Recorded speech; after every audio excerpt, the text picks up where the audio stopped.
Antes de começar o vídeo, eu quero pedir a você que acompanha o Blog da Cidadania que se inscreva no nosso canal, curta e compartilhe os nossos vídeos, acione o sininho das notificações, que assim você nos ajuda a fazer o nosso trabalho.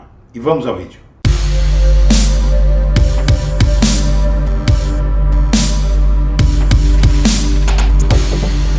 Bom dia, senhoras e senhores. Hoje é 28 de maio de 2022, são 8 horas da manhã.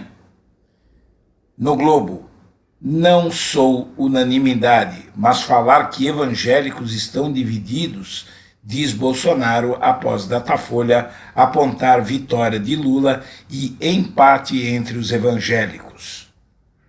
O Bolsonaro criticou a pesquisa Datafolha, que apontou uma vitória em primeiro turno do ex-presidente Lula com 54% dos votos válidos. Em transmissão nas suas redes sociais, o Bolsonaro questionou o resultado que apontou que ele e o petista estão empatados entre os evangélicos. Esse resultado irritou Bolsonaro, que insinuou ter ampla maioria entre os evangélicos.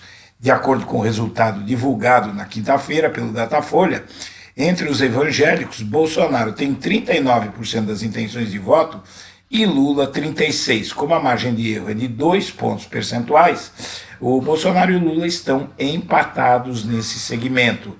E isso deixou Bolsonaro desesperado, porque os evangélicos são a única possibilidade que o Bolsonaro tem de não sofrer um desastre nessa eleição, porque ele é rejeitado por todos os setores, mulheres, trabalhadores, todos os setores mais amplos.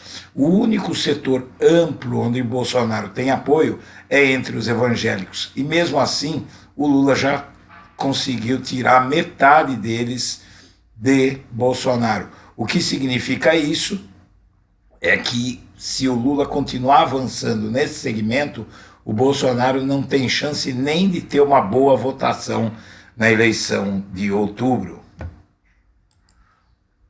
E medidas de Bolsonaro para controlar a inflação não aumentam popularidade e ainda influem no Auxílio Brasil. A inflação fez o Auxílio Brasil, o Bolsa Família, com nome mudado por Bolsonaro, perder qualquer validade. Então, a situação do Bolsonaro é que os beneficiários desse programa que ele criou para conseguir voto, em grande maioria, quase 80%, apoiam o Lula. E no Datafolha, 56% dos brasileiros dizem que é preciso levar a sério as ameaças golpistas do Bolsonaro. A maioria acha que as instituições devem responder aos ataques do Bolsonaro a membros do judiciário e às eleições.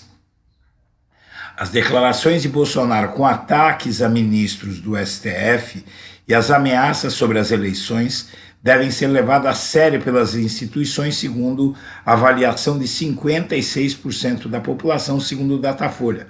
Uma parcela de 36%, entretanto, acha que as afirmações do mandatário não terão consequências e 8% não sabem opinar. O fato de a maioria dos brasileiros considerar importante uma reação às falas de tom golpista do chefe do executivo contribui para elevar a pressão sobre os poderes a 4 meses da eleição. Na verdade, quem vê a possibilidade de um golpe no Brasil não para de crescer. E a situação é que há uma parcela da população que não acredita, até porque essa parcela é composta muito mais por pessoas jovens que não têm memória sobre o golpe de 1964 e a ditadura militar. Mas seja como for, é preocupante porque todo mundo que é relevante acha que a democracia brasileira está em risco. Como, por exemplo, segundo o UOL, o laureado escritor Levitsky diz que a democracia brasileira não morreu, mas está ameaçada. E, na verdade, esse alerta é de Steve Levitsky, cientista político, professor da Universidade de Harvard e autor do best-seller Como as Democracias Morrem. O diretor do David Rockefeller Center for Latin American Studies, o americano deixa claro que o Brasil importa e que uma eventual ruptura institucional no país e o êxito de um golpe por parte de Bolsonaro terão um efeito terrível para a democracia na América Latina. É preciso levar a sério essas ameaças de Bolsonaro e só quem não conheceu a ditadura militar no Brasil pode achar que não há risco. Lula e Bolsonaro deixam Ciro falando sozinho e ampliam o isolamento dele, diz a Folha de São Paulo. Os rivais evitam responder aos ataques. A live com Gregório do Vivier, a live de Ciro Gomes com Gregório do Vivier, teve impacto negativo. Os ataques do Ciro a Lula e a Bolsonaro têm ficado sem respostas. Eles já decidiram que não vão dar palanque para ele, isso é muito natural. O Ciro ataca o Lula e o Bolsonaro para eles falarem dele. E, na verdade, eles não entram nessa, essa jogada do Ciro é velha, e tanto o Bolsonaro quanto o Lula são duas raposas políticas, eles não vão entrar nessa. Eles simplesmente fingem que o Ciro não existe e ele fica gritando sozinho. E ele cometeu um erro recentemente muito grande em relação ao humorista Gregório do Vivier, que ele tratou de estabelecer uma polêmica com alguém que faz piada, né, que não tem relevância para uma eleição, apesar de ser alguém inteligente e tal, não tem relevância. E na Folha de São Paulo, o avanço de Lula reflete a vontade do eleitor de decidir tudo no primeiro turno, diz Gleisi Hoffmann, a presidente do PT. Não é? Ela admite falar com economistas fora da esquerda, mas sem austericídio fiscal, e afasta aborto de campanha. Quando a Gleisi fala em austericídio fiscal, ela fala do teto de gastos, porque o teto de gastos ele simplesmente condenou o país a não crescer. Porque se você não tem investimento externo e o teto de gastos proíbe que o Brasil mesmo, o Estado brasileiro, invista, o país fica parado como está parado, sem emprego e com a economia em coma. E as polícias foram seduzidas pelo projeto bolsonarista e estão sem controle, diz especialistas, segundo o jornal Globo. Segurança pública é, pela nossa Constituição, direito fundamental e condição para exercício de todos os outros direitos.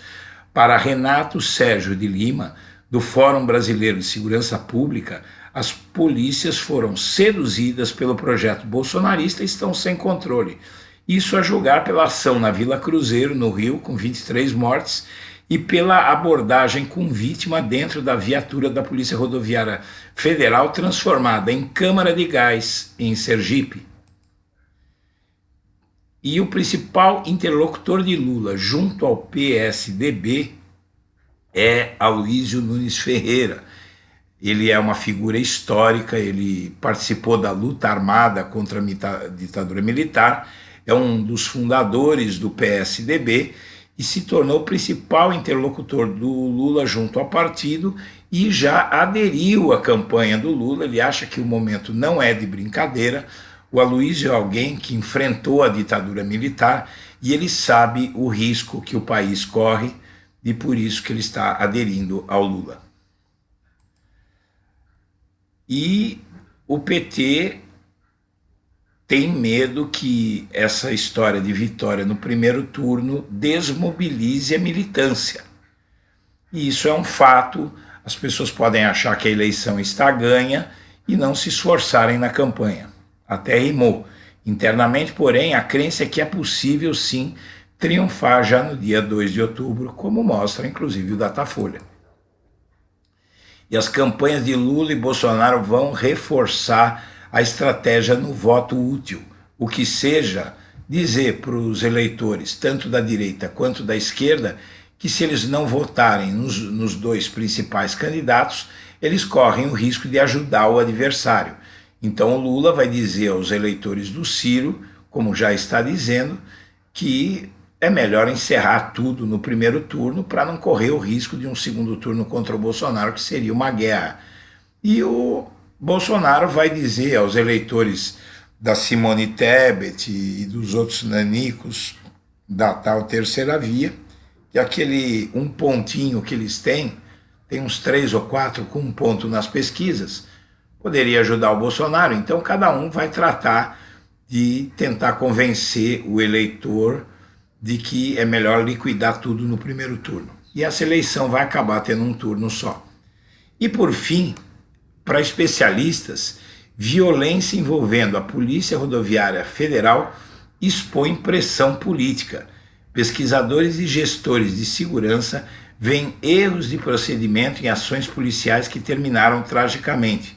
Responsável pela segurança viária e pela repressão a crimes em rodovias federais, a Polícia Rodoviária Federal protagonizou os mais recentes e chocantes episódios de violência armada no país, ora como vítima, ora como algoz. Especialistas e gestores de segurança pública ouvidos avaliam que a mudança no perfil de atuação da instituição e pressões políticas do Bolsonaro, claro, ajudam a explicar desvios técnicos que acabam em tragédia. Senhoras e senhores, nós agradecemos a atenção e estaremos de volta ao meio-dia.